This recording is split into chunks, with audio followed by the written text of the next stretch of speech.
Nunca fique devendo nada para ninguém, nem a honra. Vem comigo, esse é o tema do devocional de hoje.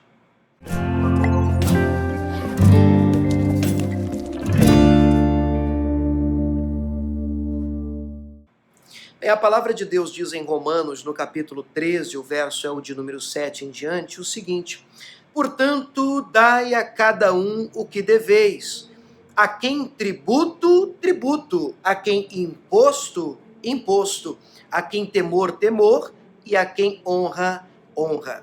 A palavra de Deus é clara em afirmar que nós não devemos dever nada para ninguém, a não ser o amor, o que significa afirmar que por mais que eu te ame, eu sempre estarei em dívida no quesito amor para com você.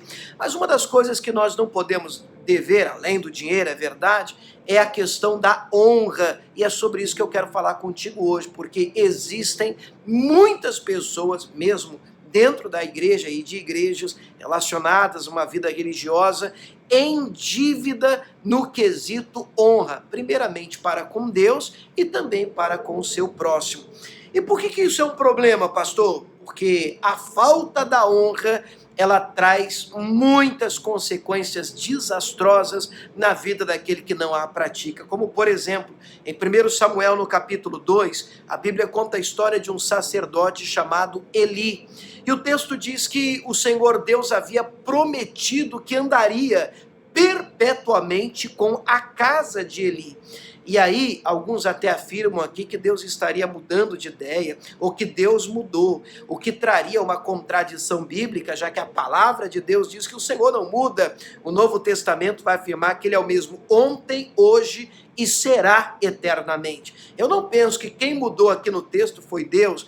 O que mudou aqui foi a casa de Eli. Olha o que diz o texto, 1 Samuel 2,30. Portanto, diz o Senhor, Deus de Israel, na verdade eu tinha dito que a tua casa e a casa de teu pai andaria diante de mim perpetuamente. Porém agora, diz o Senhor, longe de mim tal coisa, aos que me honram eu honrarei. E os que me desprezam serão, diz o texto, a minha versão, envelhecidos, o mesmo que desprezados. Olha o que Deus está declarando. Eu havia liberado uma promessa sobre a sua vida ali, sobre a sua casa, que andaria perpetuamente contigo, mas longe de mim tal coisa. Eu só andarei com a casa, com a pessoa que me honra. Aqueles que me honram, então eu honrarei. Já que você não me honra, eu não andarei mais com você, eu também não honrarei mais você. Afinal de contas, as circunstâncias em que aquela palavra, aquela promessa fora liberada sobre a sua vida mudaram. Eli, você mudou, a sua casa mudou. Eu não posso mais andar com você, não é porque eu, o Senhor, mudei. É exatamente o contrário, porque eu, o Senhor, não mudo, eu não posso permanecer, eu não posso caminhar perpetuamente com a tua casa. Você percebe que quando a questão é ligada à honra, nós precisamos tomar muito cuidado, porque na falta de honra, até promessas podem deixar de serem alcançadas. Isso exatamente porque a desonra está imperando.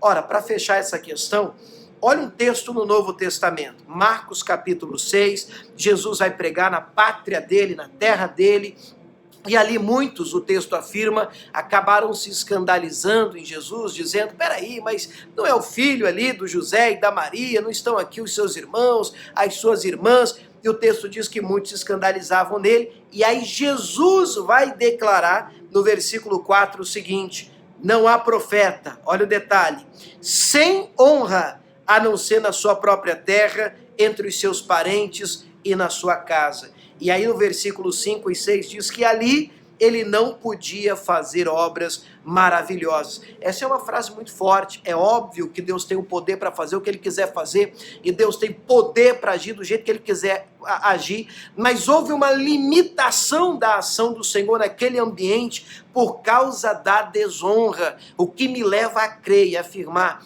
que aonde falta honra, você também fica impossibilitado de alcançar maravilhas da parte de Deus. A desonra faz isso. Ela, como eu sei que os céus não estão fechados sobre a nossa vida, Isaías 59 diz que os céus não estão fechados, ouvidos de Deus não estão tapados, os braços do Senhor não estão encolhidos para não poder salvar, para não poder curar, para não poder agir, mas onde não há honra é como se tivesse. Aonde a desonra impera é como se o braço do Senhor tivesse atado. Repito, não está. O nosso Deus, ele pode todas as coisas, ele tem poder para fazer qualquer coisa, mas, querido, na vida daquele que o honra, a desonra, ela amarra, ela impede, ela atrapalha uma ação maravilhosa da parte de Deus sobre a vida daquele que a tem. A desonra é uma praga no meio cristão. E isso não pode ser nomeado no nosso meio. Olha, querido, quando eu vou ministrar uma palavra em qualquer igreja, às vezes como convidado, basta para mim 5, 10 minutos de uma pregação no início da mensagem, dependendo ali de como você encontra o ambiente, de como as coisas vão caminhando, eu já sei te dizer se nós teremos, experimentaremos de maravilhas naquele lugar, simplesmente pela honra que as pessoas dão. Eu não estou falando a minha pessoa, mas a honra a Deus, a reverência que eles dão à palavra, a maneira como eles respeitam a ministração e também tratam o próximo, tratam a liderança, tratam a figura do pastor, daquele que está à frente. Tudo isso, querido, deve ser incluído nessa questão da honra. Aonde honra não está presente, aonde a honra está em dívida, as pessoas estão devendo honra, ou seja, impera a desonra, ali maravilhas do Senhor deixam de acontecer. Que fique como um alerta para mim e para você essa mensagem de hoje, esse devocional de hoje.